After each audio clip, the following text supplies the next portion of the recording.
Hey everyone, welcome back to Bible Verse Breakdown. In today's video, the verse that I'm going to be breaking down is Proverbs chapter 4 verse 23, which reads, "Keep thy heart with all diligence, for out of it are the issues of life."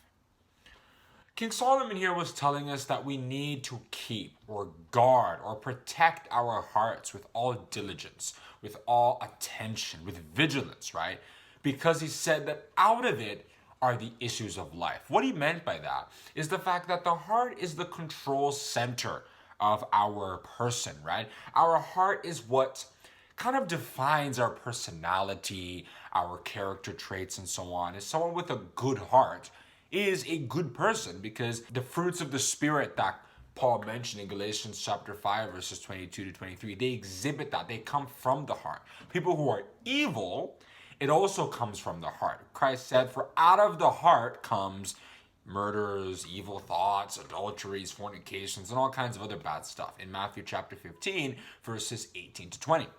Everything that we say, good or bad, comes from how we feel within, which is why Christ said, out of the abundance of the heart, the mouth speaks. If you read Matthew chapter 12, verse 34. So the heart is the control center. Therefore, if we want to protect ourselves, you have to protect that.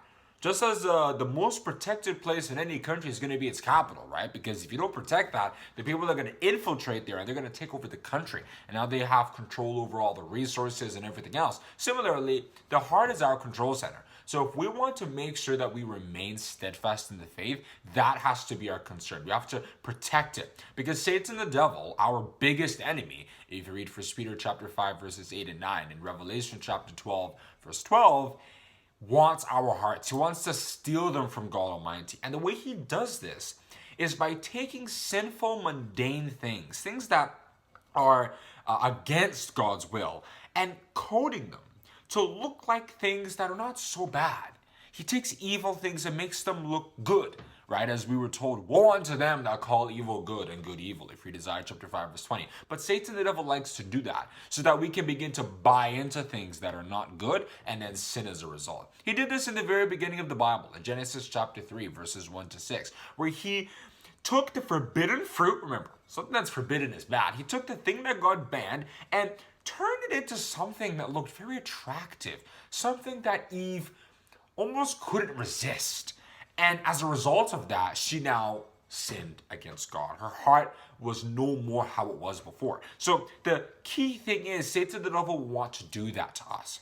He may use people to do that. People who are bad, people who have bad hearts. He may make them very handsome so that we want to get close to them. Or maybe they'll be very rich, or they'll be very famous, or they'll be very talented in things. So those physical things, he'll try to use them to attract us, whereas it's actually attracting us to something bad. You read in the story of Absalom. Absalom was a very handsome man, but he was also a very bad man. He did a lot of evil things, and his heart was not good before God. If you read 2 Samuel chapter 15, verse 6, you see that despite him being a bad person, he was able to win the hearts of the people of Israel, because he was clearly a charismatic, handsome kind of guy. If you read chapter 14, verse 25, you see that. So that's kind of the key thing. In our time today, Satan is also trying to use science and secularity to do the same thing. You see how a lot of people are losing their faith now because they see science as more credible. Anything that doesn't go through the typical process of you form a hypothesis, you collect data, you do research, you analyze, you come to conclusions, anything that doesn't follow that process is bad. Some people are even trying to use science to disprove the Bible. Like, anything that doesn't follow science, anything that science doesn't quote unquote confirm or prove, is not correct. People before used to ascribe credibility to spirituality. God used to be the thing that was correct. Anything against God would be considered bad, unholy. But now it's the opposite. If the president or anybody wants a solution to a problem, they look to scientists. They look to economists. They look to data analysts rather than to pastors as it was before. That's the thing that has happened now. Satan did that so that he could kill our faith. It's a famine that he's brought upon the world. If you read Amos chapter 8, verses 11 and 12, a famine of interest in God, That's why Christ said in our time, the love of many, the love the people would have for God would begin to wax cold. So Satan, the devil, uses all these tricks to try to take our hearts away from God. But if we want to protect ourselves from that, we need to do two things that I'm going to tell you in this video.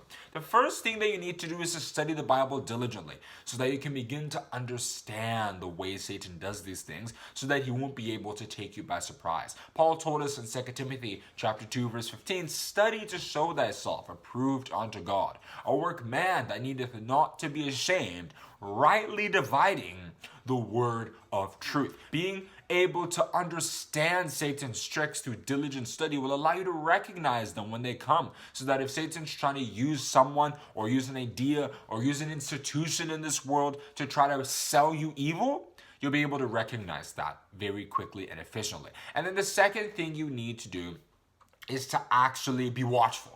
Right? Don't allow yourself to be distracted by things, by social media or by jobs or by news or anything like that. Your mind should always be tuned into spirituality so that you're using principles of the Bible to analyze your day-to-day scenarios. That's how if Satan's bringing something to you, you're going to recognize that it's a temptation and not see it like an opportunity. Something that will make you progress in this world. And then at the end of the day, you will fall short of salvation and righteousness. And to conclude, in Luke chapter 21, verses 34 to 36, Jesus Christ gave us a very pertinent advice about how in our days, Satan the devil would try to distract us with all kinds of stuff that I've already discussed in this video, and how we need to pay very close attention to make sure he doesn't get the better of us. He said, and take heed to yourselves, lest at any time your hearts be overcharged with surfeiting and drunkenness and cares of this life. How will I do this? How will I do that? Better jobs, better standards, all these kinds of things that make you to begin to forget about God, and you're just pursuing worldly things. And then continuing, he says, so that that day come upon you unawares. For as a snare shall it come upon all them that dwell upon the face of the earth. Watch ye therefore, and pray always, that ye may be accounted worthy to escape all these things that shall come to pass, and to stand before the Son of Man. And that is where I'm going to stop. I'm breaking down what King Solomon told us in Proverbs chapter 4, verse 23, which once again reads, keep thy heart with all diligence, for out of it are the issues of life.